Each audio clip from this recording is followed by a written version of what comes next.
Bought a new AV receiver or upgrading your home theater system and still struggling to find the best output?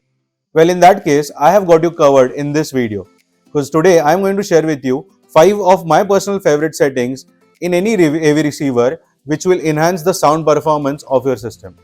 Now, before we begin, let me put out a disclaimer. I am going to use a Denon X1700H AV receiver, which is by far one of the most popular 2023 7-channel Dolby Atmos AVR model. And if you have got the same, you can copy paste the same settings. If you have got a Marantz AV receiver, the user interface will again be same. But for other AV receivers, I am pretty sure that you would find these options maybe in a different format on your settings button.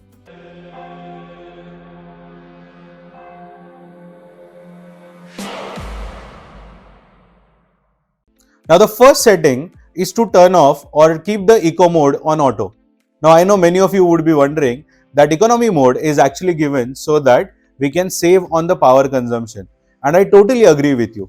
But in case you want an extra power given to your speakers as well as to your AV receiver, then in that case you need to get them away from economy mode, and that is why turning off economy mode is very essential to bring out more power to your speakers. Now when you do this, you have got two options. The first one is to keep the eco mode on auto, which is by default. Now this setting gives you the best balance between power savings as well as maximum power output.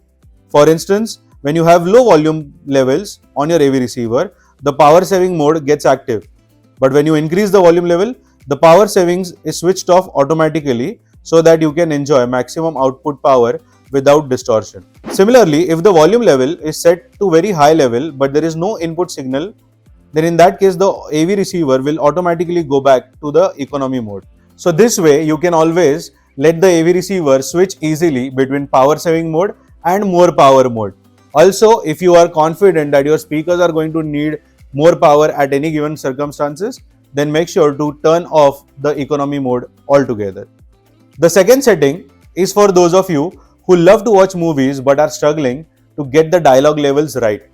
Now in such cases, what is the best option? Well, the best option is to increase the dialogue enhancer level, which is available on your remote controls.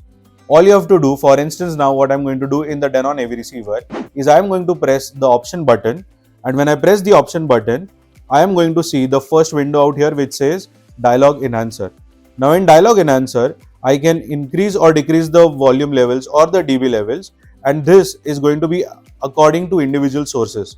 For instance, if I'm using Fire TV or the media player as my input source, then the setting that I'm going to do for now is going to be applied only for that individual source. Now this is very handy when you have multiple HDMI inputs.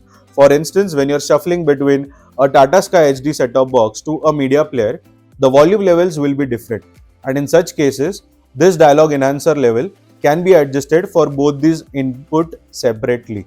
Now the third setting is very important, and please pay attention, because I know most of you will fall for the trap of using these movie, music and game button modes for watching movie, similarly to listen to music as well as while you are playing games.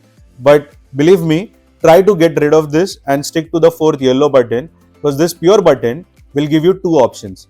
The first option is going to be pure direct, and the second one is going to be pure auto mode. Now both these modes will give you different experience of sound, and how they are going to be, well, let me explain that to you. In pure direct mode, the direct playback will begin. Now this mode is very handy for those of you who want to bypass the subwoofer and just use your front left and right speakers for listening to 2-channel stereo music. Now the second option after pressing pure is of auto. When you select this, auto surround playback begins. In simple language, this mode actually detects the type of input digital signal and automatically selects the corresponding mode for playback. For example, if you are performing stereo playback when the input signal is PCM. Similarly, when the input signal is in Dolby Digital or DTS formats, the output is also played accordingly to the respective channel number. Now the fourth setting is very crucial, because this is going to avoid the jump scares that you will have in your home theater setups. Now what I mean is the dynamic volume settings. In dynamic volume settings, what you adjust is the loudest and the softest sound levels.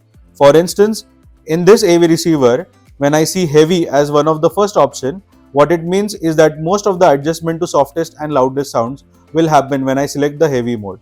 If I select medium, it is going to be adjusted to medium level, wherein the loudest and the softest sounds will come down to a closer bandwidth.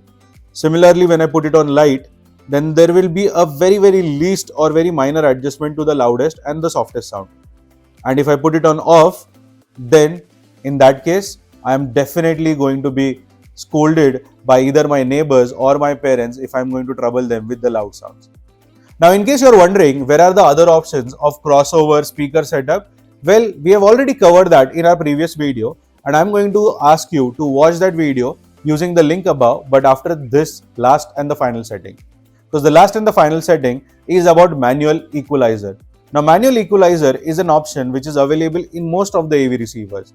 What you do in this is that you actually adjust the frequency levels of the speakers at various intervals. For instance, the band levels are 63 Hz, 125 Hz, 250 Hz, 500 Hz, 1 kHz, 2 kHz, 4 kHz, 8 kHz, and finally 16 kHz. Now, these kind of 8 band would be available right now in the Denon AV receivers. For your AV receivers, you may have some different numbers. Now, if you want to adjust certain frequency levels, for instance, if I'm not getting the sharpness from the speakers, what I would try to do is I will just use the high bandwidth frequency levels in either the front speakers, the surround speakers, center speakers, whichever speaker I'm facing problem individually, or I can do all of these speakers together as well. And in that case, I am going to either create a gentle hill or a gentle slope in the curve.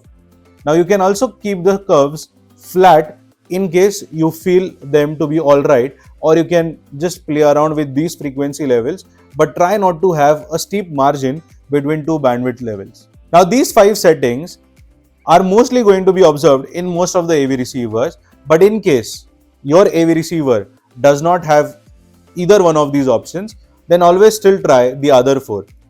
Because irrespective of the brand and irrespective of the AV receiver model that you carry, we believe that these 5 critical settings will definitely improve your sound performance. Let me know your feedback on these settings in the comments below, because if you have tried it, let us try to see some honest answers. And if you have tried something else, then feel free to share that as well in the comments box. That's it from my end. I, Tanmay Mehta, your home cinema consultant or home theatre wale bhaiya, will see you again in the next video. Till then, don't forget to hit the subscribe button and keep watching for our next video.